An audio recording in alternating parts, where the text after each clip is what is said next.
And that's, I think, the biggest trick of these cheap properties. We go, oh, it's a cheap property, I'll buy it. But are you able to handle it? Like, is your management team ready to handle it? Because it's totally different than a B-class property. Hello and welcome to Pillars of Wealth Creation, where we talk about creating financial success with a special focus on business and real estate. I'm your host, Todd Dexheimer. Now, let's get to it. Are you ready to start investing in real estate today, but don't know where to start? Sometimes investing can seem way too complicated, but it actually couldn't be any easier than with HomeInvest.com. You know the co-founder and my friend, Nate Armstrong. He appeared on episode 20, and if you haven't heard it, go back and listen to it, episode number 20. Home Invest is a company that allows you to invest in turnkey real estate. Their goal is to build powerful investment tools that make real estate investing accessible to everyone. They have contractors and property managers available for you with the click of your mouse. While other real estate agents can only offer a property, Home Invest brings you a full turnkey package that allows you to diversify your investments, earn passive income, and start building equity in properties. Their simple, intuitive design allows newcomers and experienced investors alike to hit the ground running and to be able to choose the properties when they want and where they want. View easy to understand charts and data to allow you to buy in only a few clicks or just a simple phone call. With Home Invest, you'll be building your portfolio as quickly or as slowly as you would like. And right now, Home Invest is giving our listeners, Pillar of Wealth Creation listeners, a free course on how to finally win in real estate investing. So go to homeinvest.com/pillars. That's homeinvest.com/pillars. to claim your free course today. Hey, welcome back to Pillars of Wealth Creation and another Hump Day Hustle. I'm your host, Todd Dexheimer, and with me, as always, is John Stiles with Bridge Realty. John, how are you doing today? I'm doing great today, Todd. How are you today? I am fantastic. Looking forward to this episode. And so John, what do you got going on these days? Anything new, anything exciting that we should be highlighting? Just had a short break from work, and because the kids were out of school for a couple of days, end of the quarter, and we went out of town for a few days to celebrate my wife's grandmother's 90th birthday. Wow. So that's awesome. Yeah. Always good to see the family. And then also, I'm enjoying road trips a little bit more since I'm on Audible. I'm not usually a big fan of driving, especially, 8 hours with a bunch of kids in the car. Yeah. But now, I'm easier to pass the time. This is not a paid sponsorship of Audible, but I should start posting a link in the notes though. So you just like plug your earbuds in and ignore the kids and wife and just drive. Yep, just drive and listen. You say, listen, everybody, Daddy is out of commission right now. I'm driving. Yep. So everybody shut up and go to sleep. Yeah. I'm listening to Audible. So lots of learning about sales and management and all sorts of things, running a business. So a good one on sales, I really liked it, and you've already listened to it, is it's by Jeb Blunt. Fanatical Prospecting, it's called. Fanatical Prospecting. That was actually, I think, Joey Torkeldsen. He was on one of the previous episodes way back, probably like episode 30-ish, and he recommended Fanatical Prospecting by Jeb Blunt. So have you listened to that one yet? No, I haven't. Yeah, take a look at that one. That's really good. Okay.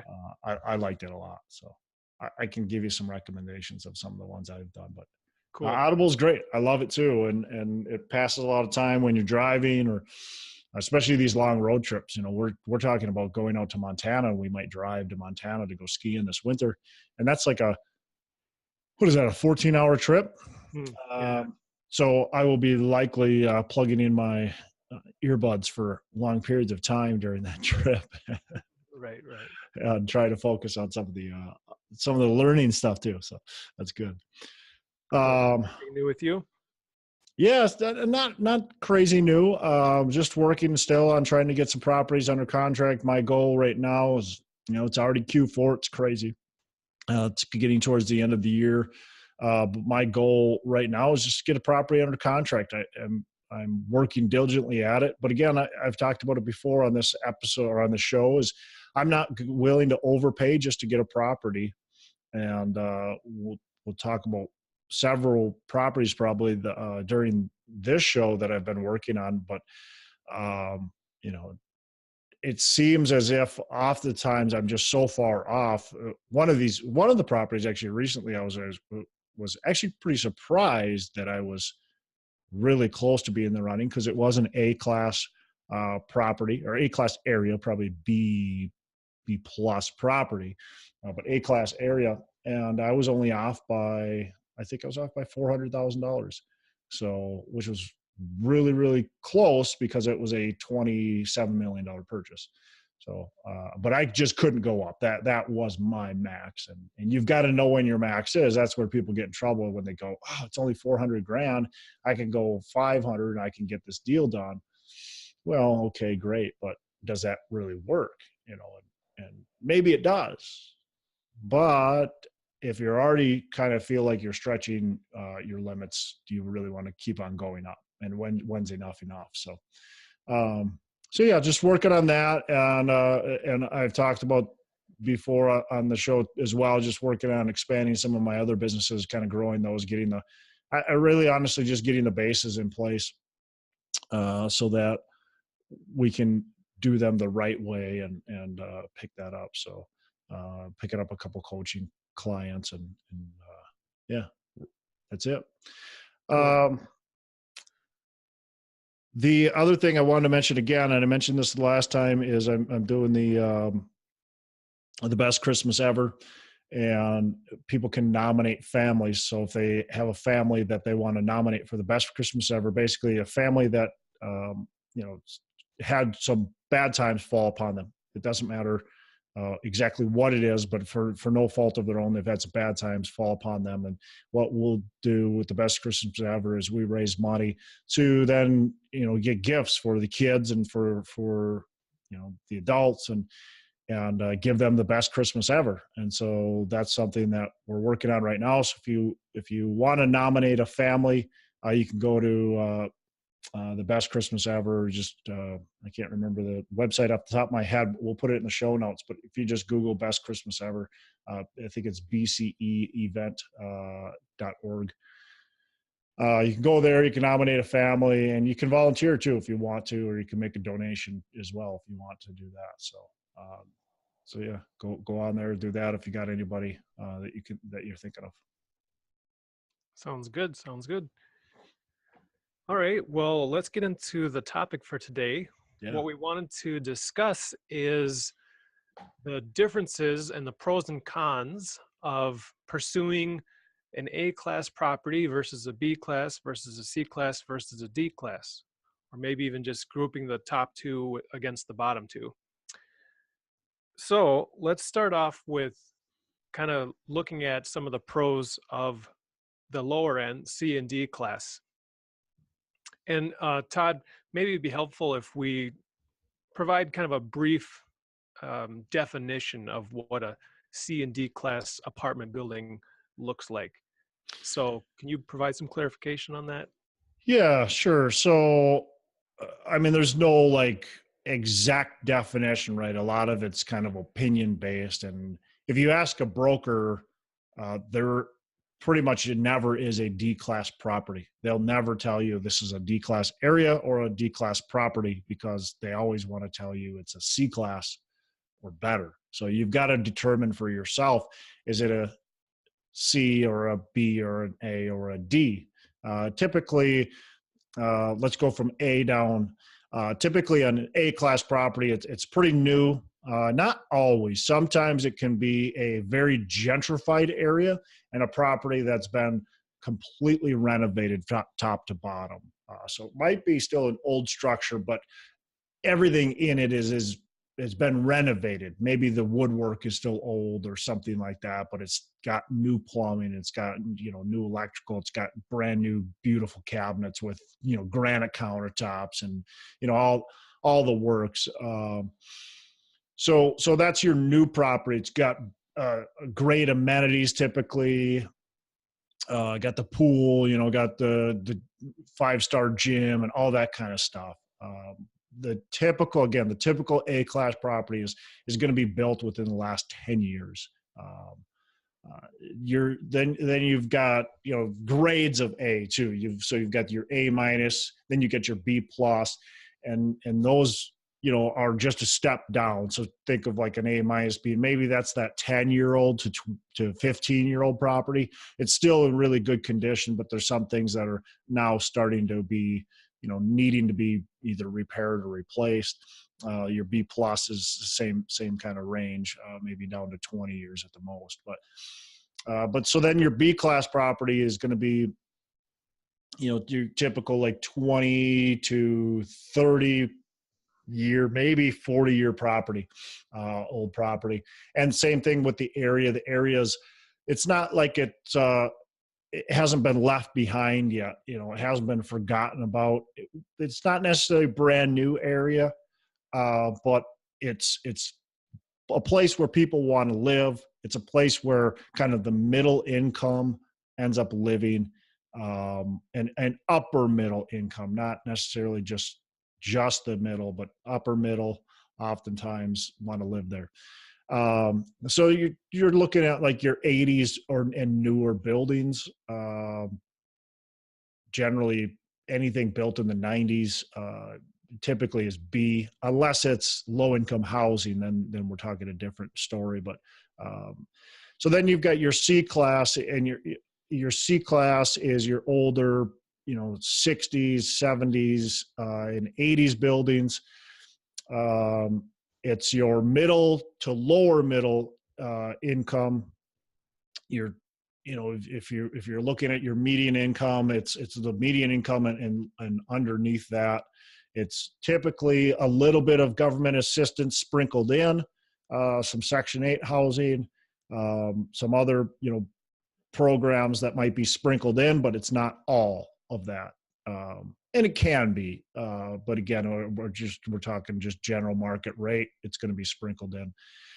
It's going to have some crime. Again, B is going to have a little bit of crime too, but it's not going to be as much. Of course, A has crime. Everything has crime, but I mean, typically your C has a little bit higher crime. It doesn't have to be higher crime, but oftentimes it is a little bit higher crime.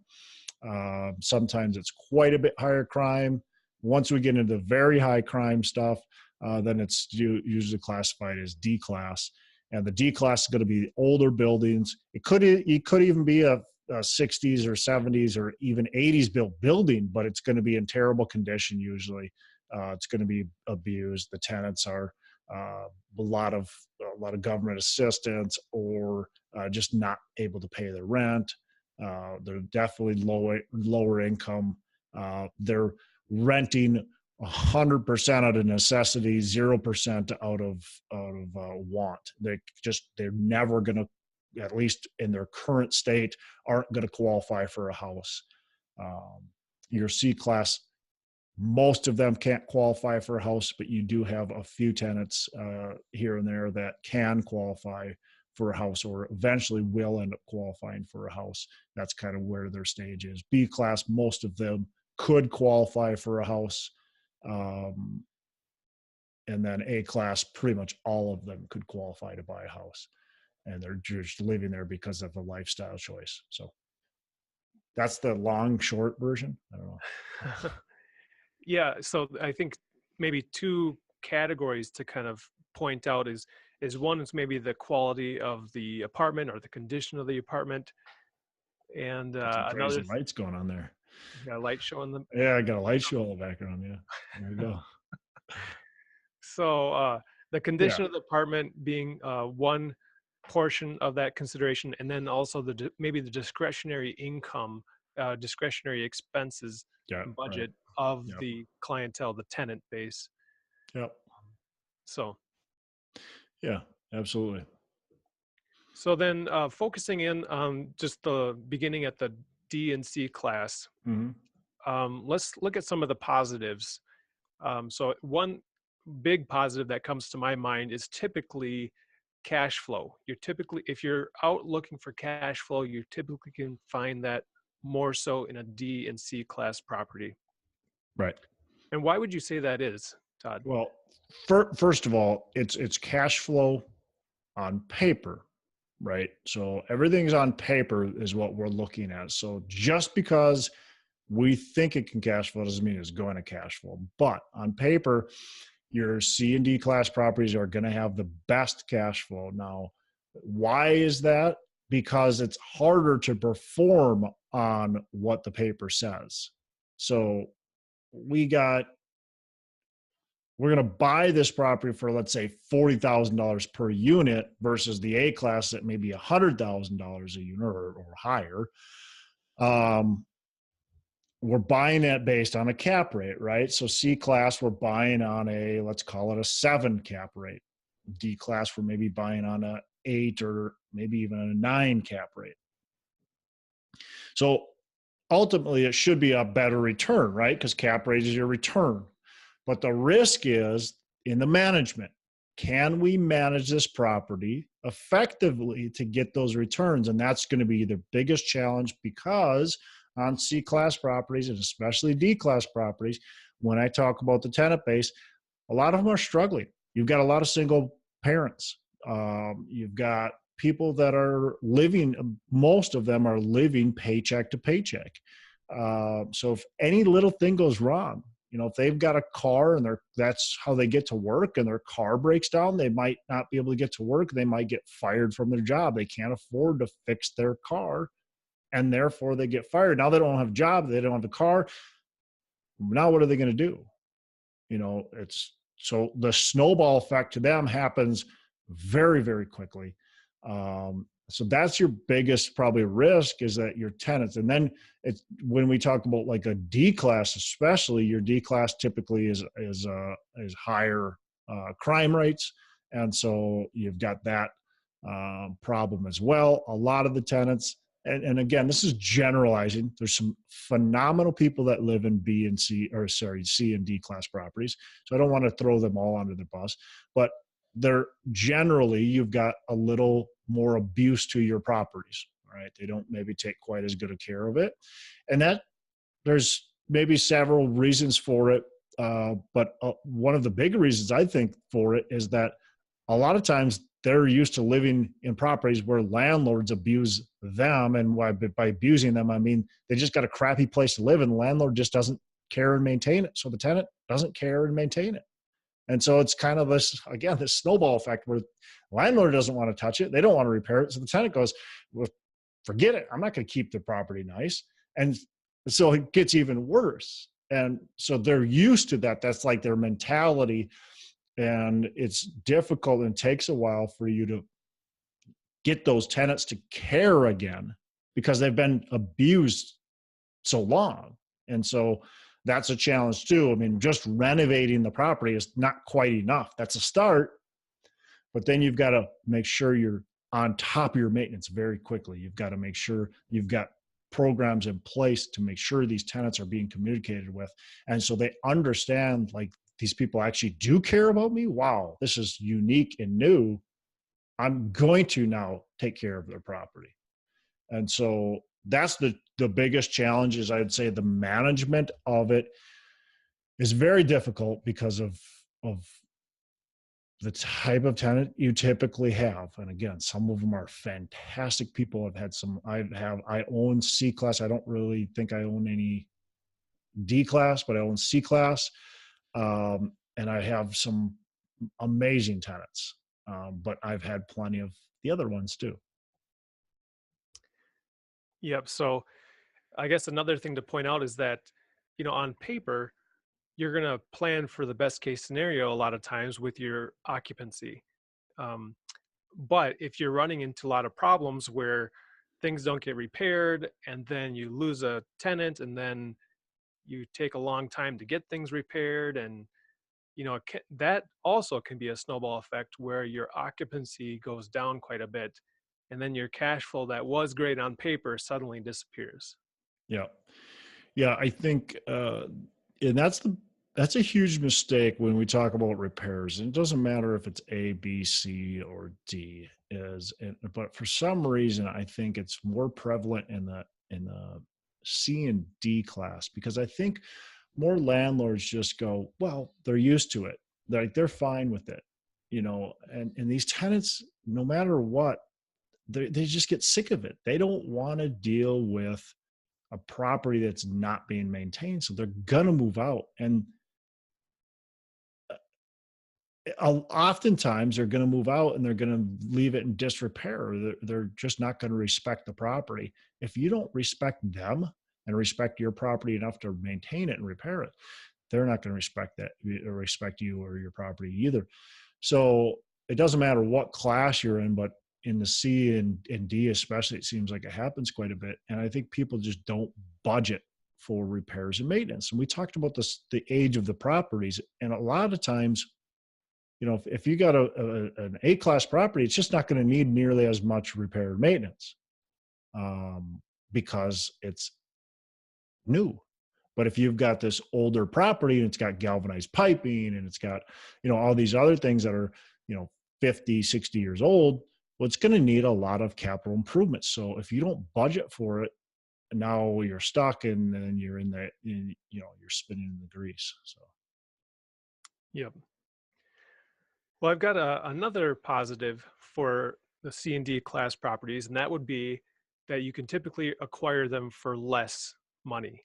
Right. Yeah. Yeah. So we got to look at, okay, is it good to acquire things for less money? And so there's a danger in that too, though. I mean, that is definitely a positive, John, is because now I can acquire a 100-unit property for 40 a door. That's $4 million. Perfect. I got this 100-unit property for $4 million, where if I buy this A-class property, I've got a 30-unit property for $4 million. Well, geez, now with the C-class property, I can afford to hire on-site management and that kind of stuff, because I've got enough units, I've got enough income. With this A-class property, it's really hard to afford that because I've got this little 30-unit property. It just doesn't make any sense. So if we got to buy a 100-unit property, and it's A-class, I'm going to spend, instead of $4 million, I'm going to spend whatever, $15 million. Well, maybe I can't do that. So yeah, that is a good thing. But here's the problem with it. Are you able to handle the C-class property and especially the D-class property? And that's, I think, the biggest trick of these cheap properties. We go, oh, it's a cheap property, I'll buy it. But are you able to handle it? Like, is your management team ready to handle it? Because it's totally different than a B-class property or to see in an A-class property. So that's a big trick. I think that the price is great, but we shouldn't always focus on the price. We need to focus on the whole picture. Yep. Okay. Cool. Well, another positive I have in mind for the lower end properties is that you have room for growth. So you can often you can change the class of a property oftentimes with capital improvements or with better management. So you could change it from a D to a C or a C to a B. If you get up to an A, it's hard to go up higher than the top. Yeah, good point. Very good point. And you got to be careful with that thinking. Although you're right 100%, what a lot of people do is they will think they can take a D class property in a D class neighborhood and change it into a B. Well, I got news for you. Now you've got a B class property in a D class neighborhood. It's over improved, but it's still a pig. It's still a D class property. So granted, that might be good. That maybe is your plan. Maybe you're going to get government assistance. Maybe you're going to put a HAP contract on that, and that you're going to run it like that. That might be great. That might be a great plan. But if you don't have a really good plan in place on why you took a D-class property in a D-class neighborhood and brought it to a B, it really doesn't matter, because typically those tenants aren't going to respect it. And they're not going to pay the rents you need them to pay to do those repairs. So be careful about improving a property that's in the neighborhood that the class of the property is already at. So like you said, an A-class property, if it's in an A-class property in an A-class neighborhood, what can I do to add value? Oftentimes nothing. Maybe there's some, but is it enough value to really justify it? But where you hit the nail on the head is, if I got a, let's call it a C-class property in a B-class neighborhood, that's where we can really make some changes. Or a D-class property in a C neighborhood, we can make some changes. We just want to make sure we're bringing it up only to that level, maybe slightly above that level. But if you got a D-class property in a C-class neighborhood, don't bring it up to a B+. Don't bring it up to an A-. Bring it up to a B- at the most. Yeah, but unless you have unless you're the mayor and you can change the whole change the whole ecosystem there. Right. Right. You would have to bring in a lot of amenities and restaurants and all sorts of things. Yeah. That's just not going to happen. I don't think one person's not going to do that unless you said they can pull those strings. Now, if the neighborhood's gentrifying, granted, you might want to step it up an extra level. Like I look back at a property I have in Northeast Minneapolis. I wish I would have bought tons more. Northeast Minneapolis was gentrifying when I bought the property, and I did a level of renovation to the current market, which it worked just fine. But I could have over renovated that property, and it would have worked perfect as well. So probably cost me a little bit more money, because now I have done extra things to that property to improve it, because it's now a very gentrified area. So sometimes when the area is gentrified, doing a little bit of over improvement is okay. I still wouldn't go gangbusters on it. Mm-hmm. So you do have to kind of be aware of the neighborhood and what are the trends. Is it gentrifying? Is it getting better? So so big con for me for the C and D is when you're buying a C and D, to me, you've got to be very careful about a few things. One is, what are the jobs in the area? What's that area? What's the city doing to improve that area? If it's nothing, if there's no jobs and the city's doing nothing to help that area out, be very careful about investing in there, because I don't think there's much opportunity. If you're investing in a C and D class area and it's got a lot of high crime, be very careful about that area. Because good people don't put up with a lot of crime. And so good people are going to leave your buildings, and you're going to be left with then the criminals. So is that who you want in your building? I'd like C-class areas that are low crime, clean areas, just have lower kind of income, earners. Those are typically good, C-class areas that are low crime, but have jobs in the area. They're just lower paying jobs. You're more of your, they're working in the factories and that type of stuff. But they're low crime. Those are great C-class areas. Those are the areas that you want to be in, or a C-class area where it's gentrified and you think it'll become a B or maybe even eventually an A. Those are great areas as well. So just be careful when you're in these, we can buy this property for 30 grand, 40 grand a unit, and we think it's going to be a great deal. The other thing we're seeing right now in the C-class space is, your typical spread between your A and your C is going to be, 5 cap, call it for an A, and maybe an 8 cap, 9 cap for a C. So your typical spread is going to be like that 3 to 4. Right now we're seeing A class, let's call it at a 4, and C class at a 6. So you're only seeing, now you're seeing in some cases even less than that. But you're seeing just a maybe like a 2-point spread there. So you got to be careful too, is what are the cap rates doing, where we historically, and does it make sense to take on the extra risk for the little bit of return potential? Yep, definitely.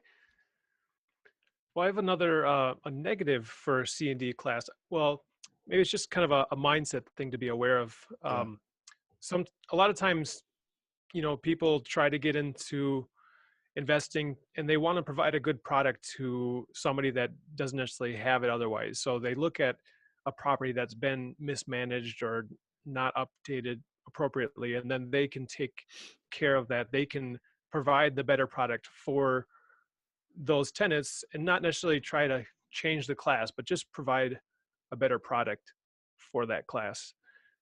So the negative might be is if it, that in and of itself is fine, but maybe just you have to be prepared for the tenants that are there. And well, I guess what I'm trying to say is don't let tenants take advantage of your goodwill, Right. and you still have to be a good manager. And if somebody's not paying their rent, you can't just let them drag it on. Otherwise that will drag you down. Your goodwill will be the death of you.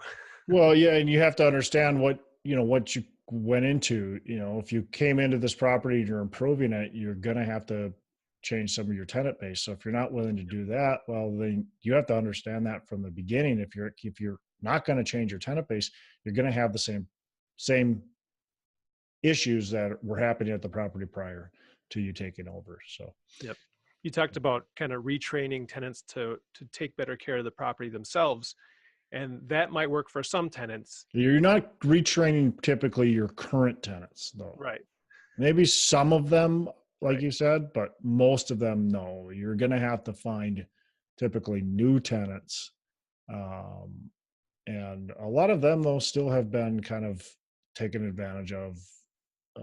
And so just getting to that new property, new environment, though, will help change their thought process and philosophy. Yep. It's hard to change people's expectations and Very hard. their actions. So Very, very hard. If you think you're going to be the change maker, you're going to get people to change. You got a rude awakening. You're not the one that's going to do it.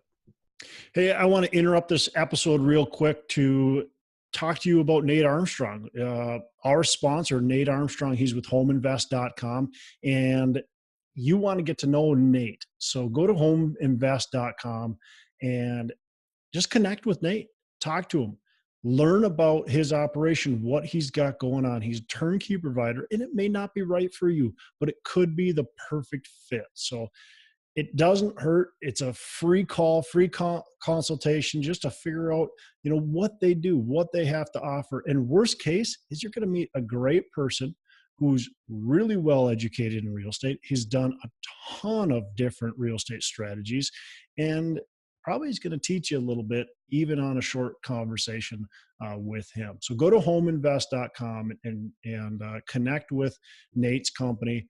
You're definitely not going to be disappointed. It's worth it. So thanks, and we'll get back to our show. So let's shift then, John, over to the A and B. yeah, definitely. So I guess let's start off with a positive. A-class properties are typically going to be more steady as far as and predictable. You already know what type of client base you're attracting, and as long as you can maintain the product, you should be able to maintain that client. Yeah, and one thing I want to point out before we get too deep in the weeds here with the A and the B is that there's and actually the same thing can be said with the C and the D and the B versus C. There's oftentimes a very big difference between, let's call it an A plus property, the very best property, and especially when we go B minus. There's a very, very big difference between the properties. So as we're going down the grading scale, the farther we go down from the A plus all the way to the B minus, there's a pretty big difference in tenant base, in pay, and really everything. So just so you're aware of that as we're talking about these, if we're relating like an A property and a B property together, you're probably talking like an A minus and a B plus. Those are pretty similar, but as we go down the grading scale, it just the gap gets wider. So just listeners be aware of that as we're talking. A lot of these are generalizations and not just you know complete facts. So. Yep. So yeah. So you mentioned the stability of the property, and that's 100%. Your A class should be your most stable and have the least amount of risk. Now, there's a lot of people that think, and I think it's false actually. There's this thought of, it's not completely false, but there's this thought of these A class properties when the market ends up shifting, crashing. These A class properties are all gonna go under, and I think that's very short sighted. I think most of these A class properties will be just fine. It actually will go. It's actually the opposite. The D class properties are the ones that are going to struggle the most. Um, the A class properties usually are very well capitalized. Usually very strong companies that are purchasing them, and they can withstand an economic down cycle. Not 100% of them, but most of them are very well capitalized, and if they need to lower rents, they're going to lower rents. If they need to offer concessions, they're going to offer concessions. And the tenants are still going to pay. I mean, tenants still want luxury, and they still that's still what they desire. Most high income earners in a bad economy don't lose their jobs. I mean, when you look at who loses their jobs in a bad economy is typically the middle class and lower middle class. So the middle class is usually the very hardest hit as far as percentage wise and sheer numbers wise. And so A class, usually your executives still keep their jobs. Usually the higher paid earners keep their jobs and oftentimes actually earn more. So that's one thing to be very aware of, is that A class is typically pretty stable during up cycles, down cycles, and everything in between. Pretty stable properties, and that's why people buy them. They provide low returns, what I would call poor returns. But where else can you get into a return or investment vehicle that's very, very, very safe for 5% plus returns? Hard to find. And I would add to that, the tenants that have these high paying jobs, even if they do have a pay decrease or maybe even a job loss, they probably have earned so much in the recent months and years that they've got a good safety net of their own where they can withstand the several months of not having an income and still be able to afford their rent. And a lot of them are talented enough where they're going to go get their own, or you're going to get a job very quickly because they're talented enough, or they have the resume or whatever it is, but they can get a job pretty quickly.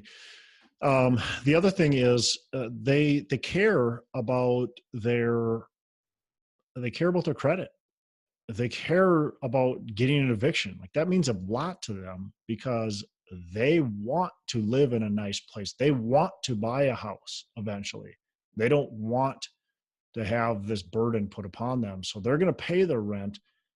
That's going to be something they're going to make sure they do. Where when you get down to the C class and the D class, they're never going to buy a house. They don't have a credit card. A lot of them don't have a bank account. A lot of them already have 2 or 3 evictions on their record. So is it that big of a deal if they get evicted? Probably not. Just go find a new place. They've been through it before, and so they understand it. They'll go and just move in with a relative or with a friend or whatever. So that's there's another downfall I would say about even in the B and the C and the D class properties is oftentimes those people are going to find roommates to live with in a bad economy, and vacancy rates will go up in the B, C, and D versus, I think, in the A, when you look at history, stays pretty stable. Yeah, an eviction is very scary if you've never had one before, but if you've had one or two or three, it's just another one. Yeah. So, Yeah, they go get them expunged or whatever, and they got the story to tell, and you can always find a landlord that'll accept them, or you somehow get them off your record. I don't know. There's professionals that I swear that do it for a living. Go get evicted for a living. So I guess, yeah.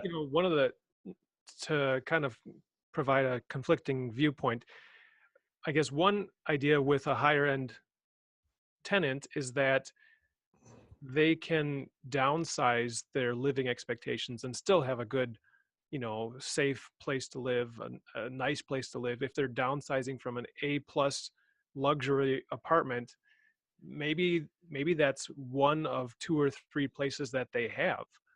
So they could get rid of the one extra one and not really change their lifestyle too much.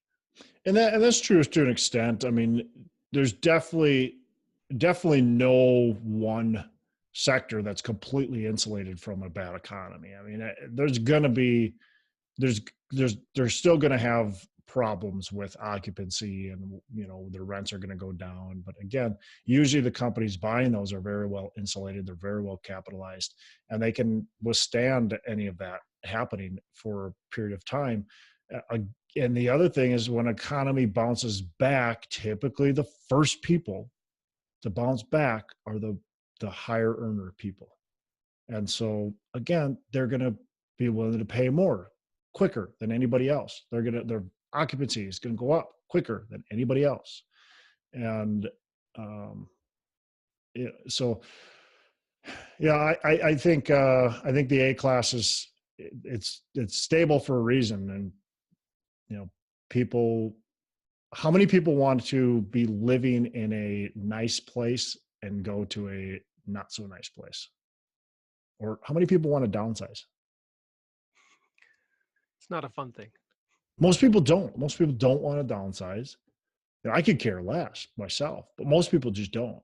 They don't want to downsize. They're not going to do it. They're going to do everything in their power to keep their style of living.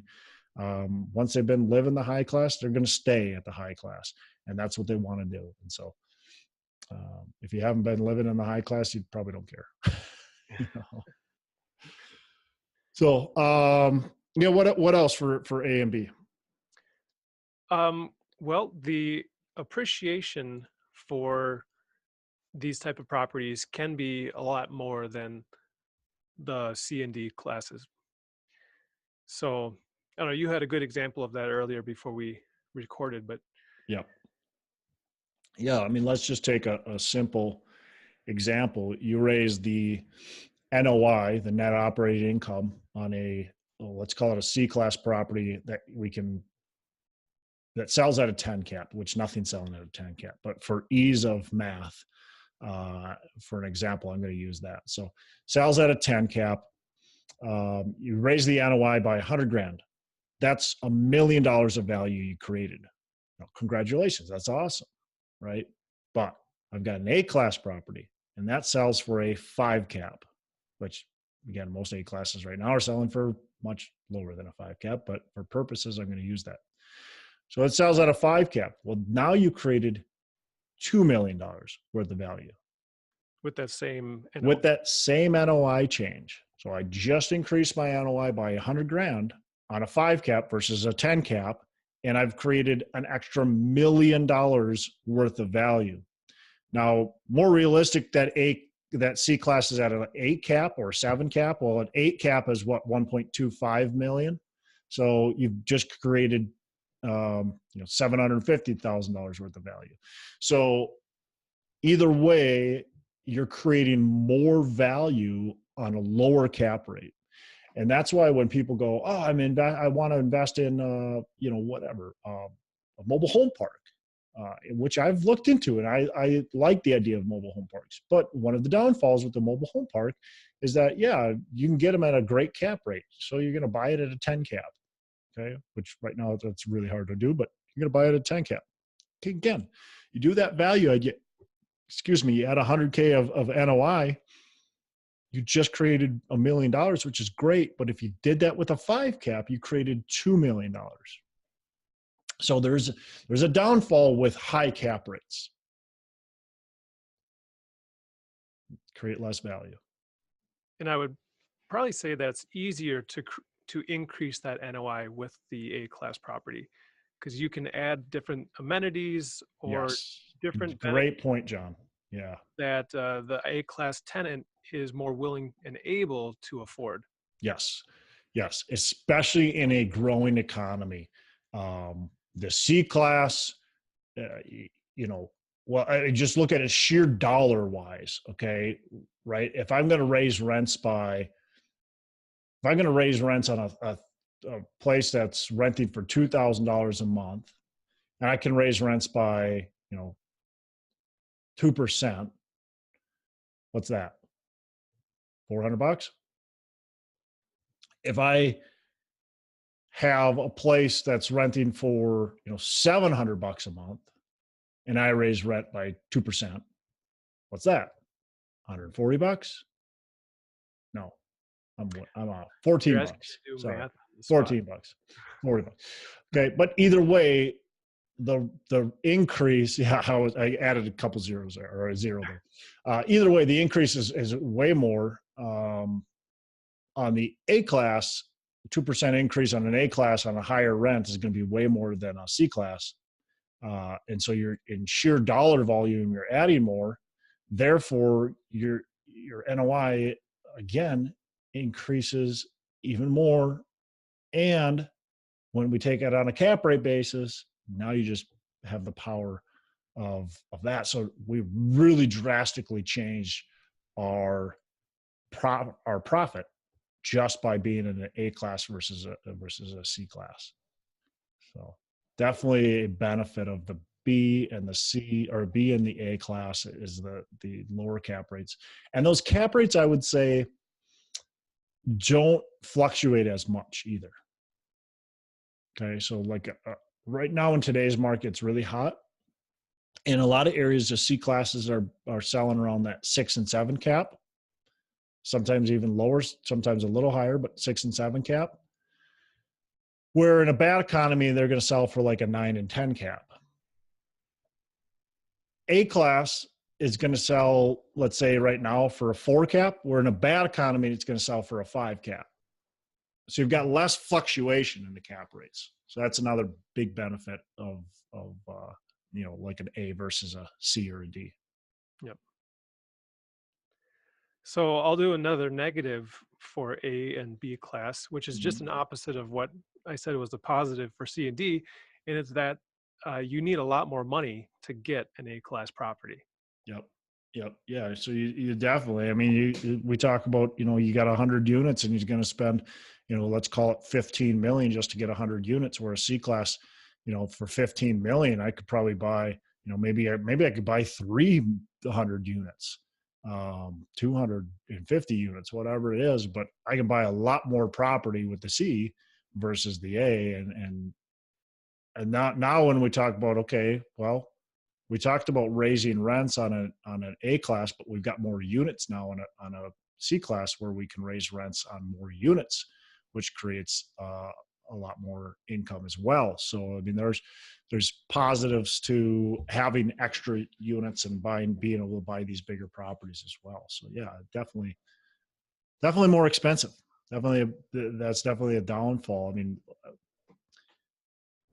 So I was looking at an A class property and did not write an offer on it because they're expecting to sell it for $110,000 a unit. which in this market is that I'm looking at is a lot of money. That property, if I were to buy that, we talk about like return expectations. That property, if I were to buy it, when I calculated it, was going to be at like it's just under a 6% internal rate of return. Well, that does not even come close to meeting my metrics. I can't buy a property at 6% return. Now the good thing is it would be pretty stable. Like I could pretty much, you can't ever make a promise, but that's as close to a promise as I could probably make to my investors that we will get that return. Like I feel very confident that there's very few things that'll get in our way to get us that return. So that's a good thing, but the bad thing is it's only 6% return, internal rate of return. Like my investors are expecting, closer to 15% internal rate of return. I can't get that with this property in particular, but with most A classes, it's very hard to get. Yep. So yeah, that's the challenge. So I think A-class properties tend to attract larger institutions which don't need a high return. They just need to park their cash somewhere so that it's safer than whatever else than their bank account. Yep. So kind of in closing, John, and we could probably pick up a lot of different pros and cons to A and B and C, and we could kind of, we didn't break them down a ton, but in closing for me, when you're looking at a property, the B and C class are both great assets to be looking at. A is, to me, is challenging because we can't hit our return expectations, or it's very, very hard to hit our return expectations. We can't add enough value add a lot of times to be able to hit our return expectations. D class is challenging because it's typically high crime. Typically, we're going to have a challenge getting our rents and all that, and I don't want to deal with that stuff. So B and C, I like. Now, if you're going to go with a C, make sure it's a C and not a D. That's a big thing because the broker will tell you it's a C, even if it's a D. They're not going to tell you it's a D. The other thing is make sure it's in an area that's low crime, not high crime. You don't want C-class properties that are in high crime, at least in my opinion. And you also want to make sure there's jobs in the area, jobs for those tenants that you're going to be getting in the area. And that's the same thing with B class too. You want to make sure there's jobs in the area, but in C class, it's even more important because oftentimes there's not. And that's why it went from that A, because every building was an A, most cases, right? So this 1970s building that you're buying as a C class property used to be an A class property at some point in time. But why did it become a C? Did it become a C because all the jobs are gone and nobody wants to live in that area? Okay. Or, is it now have now jobs started coming back, or maybe jobs are still there, but they're just jobs that are going to attract C class tenants, jobs like, in factories and more labor jobs. So you got to look at, what that is. We want to make sure there's still drivers that are going to be positive for that submarket, that neighborhood. So those to me are the best properties to buy. They're going to be good and stable during the good times and bad. They're going to create the best amount of cash flow, and they're still going to provide good returns. As you increase your NOI, they're going to still provide good returns. So. Very good. It's good to understand all this and be proactively thinking about it when you're looking at making a purchase. So, yeah, I think, again, one last thing, people get caught up in two things when they're looking at investments. One thing they get caught up is the shiny object syndrome, right? This goes for many different things, but they look at this beautiful A-class property and they're like, oh, it's got a pool, it's got a gym, it's got this, it's got that, it's a sexy property, it's beautiful, right? And so I want to pay for it and I'm going to buy it. The other thing they look at is price. They go, wow, I can buy 150 units for $4 million. That's awesome. I'm going to do that. I want to own a 150 unit property. Well, owning a 150 unit piece of junk is no good if it's a piece of junk, right? So let's own a decent property in a decent area with decent things happening, and only own a 100 unit property. We don't want to, and let's forget about the eye candy property too. So people get stuck in those kind of two different mindsets, seems quite often. Yep. Very good. Well, to our listeners and viewers, if you enjoyed this discussion, and if you have anything to add to it, we'd love to hear from you. You can comment on the YouTube video. You can comment on our Facebook page. That's probably a really great place to have a discussion.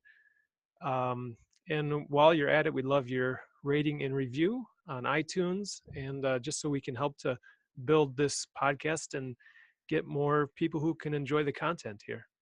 Awesome.